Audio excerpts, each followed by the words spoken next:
தந்தை, மகன், தூய ஆவியின் பெயராலே ஆமென். ஒவ்வொரு கடவுளுடைய அருளும் ஆசீரும் பாதுகாப்பு வழி நடத்துதலும் உங்களோடு இருப்பதாக. லூக்கா நற்செய்தி அதிகாரம் 10 வார்த்தைகள் 38 42 முடிய. நல்ல பங்கு. இயேசுவின் அன்பு சகோதர சகோதரிகளே, கடவுள் மனிதனை படைக்கின்ற பொழுது தன் சாயலும் தன் பாவனையிலும் படைத்த கடவுள் நம் ஒவ்வொருவருக்கும் நம்முடைய உரிமையை கொடுத்திருக்கின்றார். நாம் எதை தேர்ந்தெடுக்கிறோமோ அதற்கான பலனை, நன்மைகளை நாம் அனுபவித்துக் கொள்வதற்காக வாய்ப்புகள் நமக்கு முன்னால் இருக்கின்றன. தேர்ந்தெடுப்பது நம்முடைய உள்ளத்திலும் வாழ்விலும் இருக்கின்றது. இன்றைய நாளில இந்த நற்செய்தியை படிக்கிற பொழுது நம்முடைய நம்பிக்கை வாழ்வுக்கு தேவையான 2 குணங்களை பற்றி, 2 பண்புகளை பற்றி பேசுகின்றது. ஒன்று ஜெப வாழ்வு, இன்னொரு செயலிலே வெளிப்படுத்துவது. ஒன்று விசுவாச வாழ்வு, இன்னொரு அன்பு பணிபுரிவது.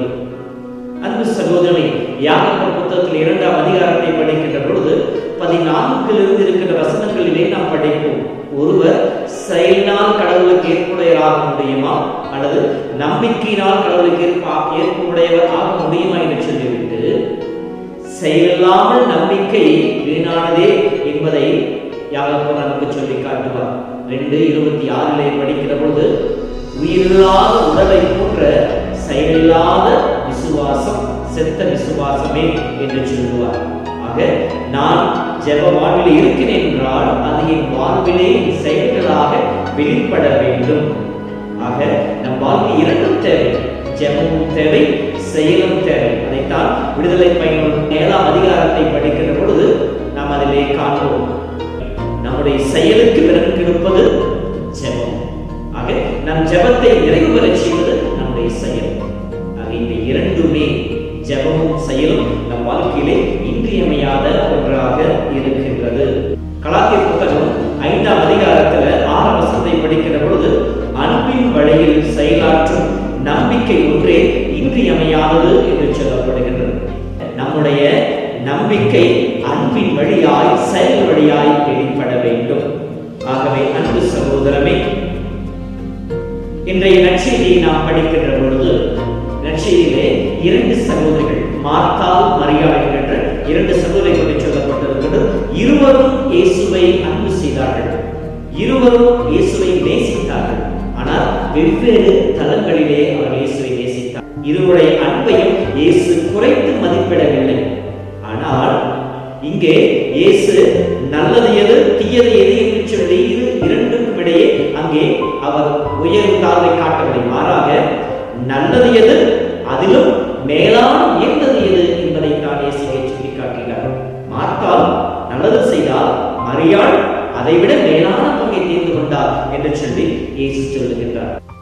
மார்த்தாள், மரியாள் இந்த சகோதரரும் காணப்பட்ட குணநலன்களை பற்றி சிந்தித்து நம் வாழ்விலே நாம் எப்படி உயர்ந்த பங்கினை, நல்ல பங்கினை தேர்ந்தெடுப்பது என்பதை பற்றி சிந்தி. 1வது, மார்த்தாள் இயேசுவை தன்னுடைய குடும்ப நண்பராக வரவேற்றார்.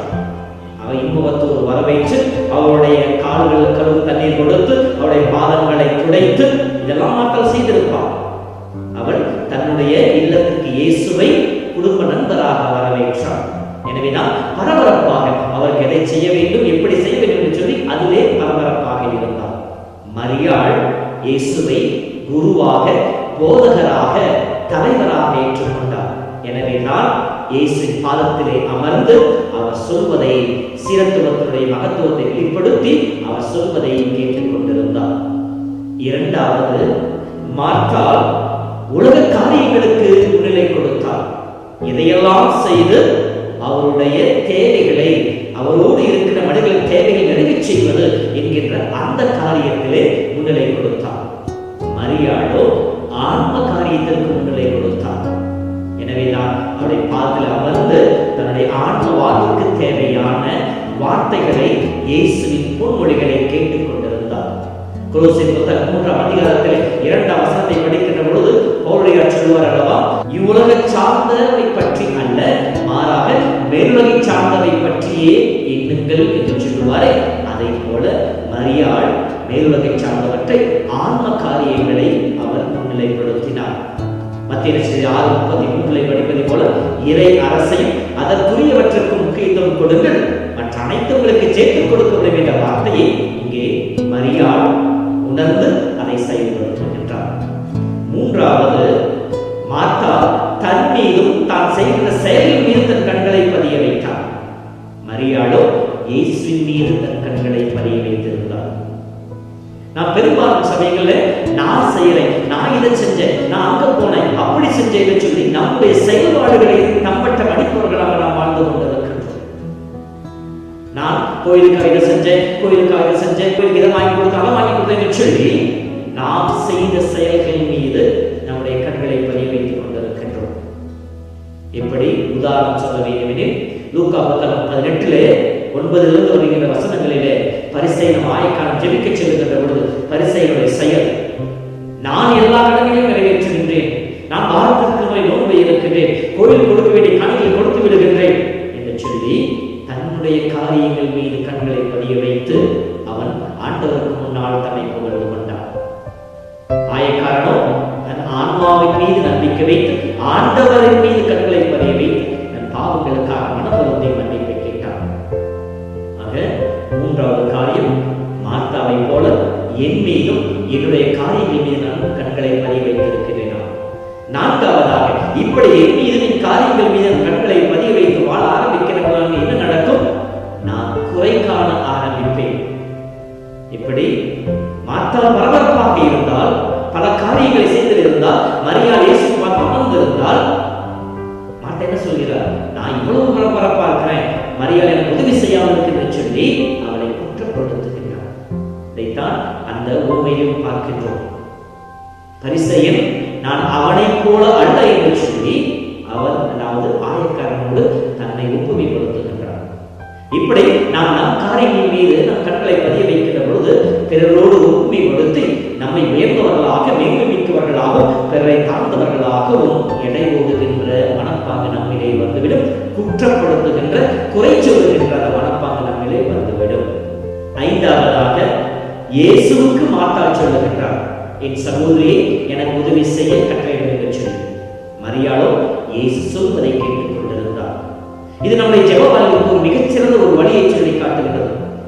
நம்முடைய வாழ்வின் போராட்டங்கள், இக்கட்டுகள், இடர்கள் நடுவில் ஆண்டவரை தேடி வருகிறோம். ஆண்டவரை தேடி வருகின்ற பொழுது மார்க் புத்தகம் 1:40 இருக்கிற வசனங்களை படிப்பதை போல, அந்த தொழுநோயால் ஜெபித்ததை போல நாம் ஜெபிப்பதில்லை. ஆண்டவரை நீர் சித்தம் கொண்டால் என் நோயை உம்மால் கூடும் என்று சொல்லி நாம் ஜெபிப்பதில்லை. மாறாக, நான் நினைப்பதை, என் சித்தத்தில் இருப்பதை நீ நிறைவேற்றி கொடுக்க வேண்டும் என்று சொல்லி ஆண்டவருக்கு கட்டளையிடுபவர்களாக, ஆண்டவர் மேல் நம்முடைய வாரங்களை திணிப்பவர்களாக நாம் மாறிவிடுகின்றோம். ஆனால் நாம் ஜெபிப்பது எப்படி? விண்ணுலகில் உடைய திருவுளம் நிறைவேறுவதை போல மண்ணுலகிலும் உடைய திருவுளம் நிறைவேறுகிறேன் என்று சொல்லி வெறும் ஜெபம் மட்டும்தான். ஆனால் பெரும்பாலான சமயங்களிலே நான் நினைப்பதை என் கடவுள் செய்து கொடுக்க வேண்டும். இல்லையெனில் என்னுடைய வழிபாடு, நான் பங்கெடுக்கிற கல்வாரி பணிகளும், நற்கரை ஆராதனைகளும், அருட்சாதனைகளும் வீண் என்று சொல்லி நாம் பெரும்பான்மையான சமயங்களில் தளர்ந்து போகிறோம், விசுவாசத்தில் சோர்ந்து போகிறோம். காரணம், மார்த்தாவின் மனம் நம்மிடம் இருப்பதினாலே. நான் நினைப்பதை, நான் விரும்புவதை, என் வாழ்வில் நான் எதிர்பார்ப்பதை என் கடவுள் செய்து கொடுக்க வேண்டும் என்று சொல்லி மரியாள் நமக்கு சொல்லிக் கொடுக்கின்ற பாடம் அப்படி அல்ல. இயேசு கெத்சேமனியிலே ஜெபித்ததை போல, ஆண்டவரே உன் சித்தமாய் இதை எடுத்துக்கொள்ளும், இல்லையெனில் உன் திட்டம் நிறைவேறும் என்று சொல்லி ஆண்டவர் கரங்களிலே தன்னை முழுமையாக அர்ப்பணித்தார். ஆறாவதாக, செய்யும் செயலே முழு மனதோடு ஈடுபாட்டோடு செயல்படுவது. மார்த்தாள் அவருக்கு பணிவிடை புரிவதிலே செயல்பட்டுக் கொண்டிருந்தால் உண்மைதான், மரியாள் அவர் உதவி செய்யாதவர்கள் எல்லா காரியம் நானே செய்ய வேண்டும் என்கின்ற அந்த மன உளைச்சல் அவருக்கு வந்திருக்கும். ஆனால் அந்த நேரத்தில் என்ன செய்திருக்கலாம்? மரியாளுடைய பங்கிலே அவர் ஈடுபடுத்திக் கொள்ளாமல் தன்னுடைய காரியங்களிலே, தான் எடுத்த காரியங்கள் செய்பவளாக இருந்திருக்க வேண்டும். அப்படி செய்யாதனால் தான் என்ன செய்கிறார்? தன்னுடைய சகோதரிய நிலையை பார்த்து அவரிடம் குறை கண்டு இயேசுவிடம் குற்றம் சாட்டுவதாக இருக்கின்றது. மரியாளோ தான் தேர்ந்து கொண்ட பங்கிலே முழுமையாக ஈடுபட்டார். எந்தவித கவனச்சிதைவும் இல்லாமல் இயேசு சொல்வதை கேட்டுக் கொண்டிருந்தார். அன்பு சகோதரனே, நாம் செய்கின்ற காரியங்கள் சிறியவையா பெரியவையா என்பதல்ல, எந்த மனநிலையோடு செய்கின்றோம், எத்தனை ஈடுபாட்டோடு செய்கின்றோம் என்பதுதான் முக்கியம். முழு ஈடுபாட்டோடு செய்யப்படாத எந்த செயலும் குற்றம் என்று சொல்லப்படுகிறது. என்றால் நான் செய்கின்ற எல்லா காரியங்களையும் முழு ஈடுபாட்டோடு செய்து கொண்டிருக்கின்றேனா, முழு மனதோடு அந்த காரியங்களை செய்து கொண்டிருக்கின்றேனா என்று சொல்லி சிந்தித்து பார்ப்போம். அன்பு சகோதரனை, இறுதியாக இதோ நம் மார்த்தாளை போல நம்முடைய வாழ்வு கூட பல்வேறு காரியங்களை குறித்து கவலைப்பட்டவர்களாக இருக்கின்றோம். ஆண்டவரே உமக்கு மேல் கவலை இல்லையா என்று சொல்லி அதை கேட்பவர்களாக இருக்கின்றோம். சீடர்கள் இயேசுவோடு படகில் சென்று கொண்டிருக்கிறவர்கள் கேட்டவர்கள் அல்லவா? நாங்கள் மூழ்கி போகிறோம், நாங்கள் சாக போகிறோம், உமக்கு கவலை இல்லை என்று சொல்லி கேட்டார்கள். அதை போல கடவுள் நம் மீது கொண்டிருக்கின்ற அந்த அக்கறையும் அவர் நம் மீது கொண்டிருக்கின்ற அந்த நேசத்தை கூட சந்தேகப்படுகிற நிலைக்கு நாம் வந்து விடுகின்றோம்.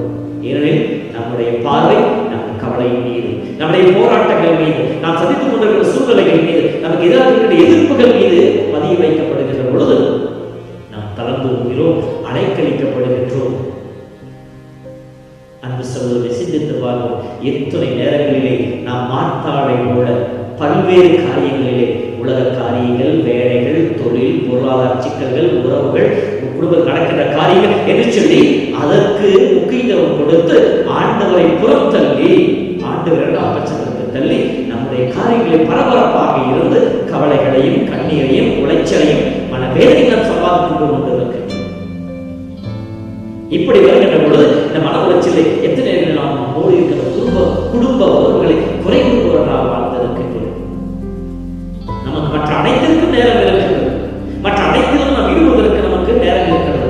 ஆண்டவருடைய வார்த்தை கேட்கவோ, ஆண்டவருடைய கல்வாரி வழியில் பங்கெடுக்கவோ, அருட்சாதனங்களில் நம்பிக்கையோடு ஈடுபடவோ நமக்கு நேரம் இல்லை. அல்லது அப்படியே நாம் கல்வாரி வழிக்கு வந்தால் நம்முடைய சிந்தனை முழு ஈடுபாட்டோடு, முழு ஆர்வத்தோடு அந்த கல்வாரி மகளில் பங்கெடுக்கின்றோமா, அல்லது ஆலை அமர்ந்து கொண்டு நம்முடைய குடும்பத்தின் காரியங்களை சிந்தித்துக் கொண்டிருக்கிறோமோ? இயேசு வரலவா, உங்கள் உடல் இங்கே இருக்கிறது, உங்கள் உள்ளமோ என்னை விட்டு வெகு தொலைவில் இருக்கிறது சொல்வார். அதே போல நம்முடைய வழிபாடுகளை பெரும்பாலான சமயங்களிலே உடல் அளவிலே பங்கெடுப்பவர்களாக இருக்கின்றோமா? சிந்தித்து பார்ப்போம். மரியாதை போல இயேசுவை முன்னிலைப்படுத்தி முழு ஈடுபாட்டோடு ஆண்டவர் தன்னை அர்ப்பணித்து இறைவனுடைய அருளை பெற்றுக்கொண்டு இறை ஆசிரியை பெற்றுக் கொள்வதை போல நாமும் வாழ முயற்சிப்போம். மரியாதைய குணங்களோடு மார்த்தாவுடைய குணங்களும் தேவை. எப்பொழுது மார்த்தாவுடைய குணங்கள் நிறைவுள்ளதாக மாறுமனில் மரியாதை போல இறைவனுடைய அருளை பெற்றுக்கொண்டு அவரோடு அந்த அருளோடு இணைந்து செல்கின்ற பொழுது நம்முடைய காரியங்களும் ஆசீர்வதிக்கப்படும். நம்முடைய பரபரப்பும், நம்முடைய மன உளைச்சலும், நம்முடைய கண்ணீரும், நம்முடைய கவலைகளும் நம்மிடமிருந்து எடுத்தெறியப்படும். ஆண்டவரால் உங்களோடு உங்களை ஆசீர்வதிப்பாராக.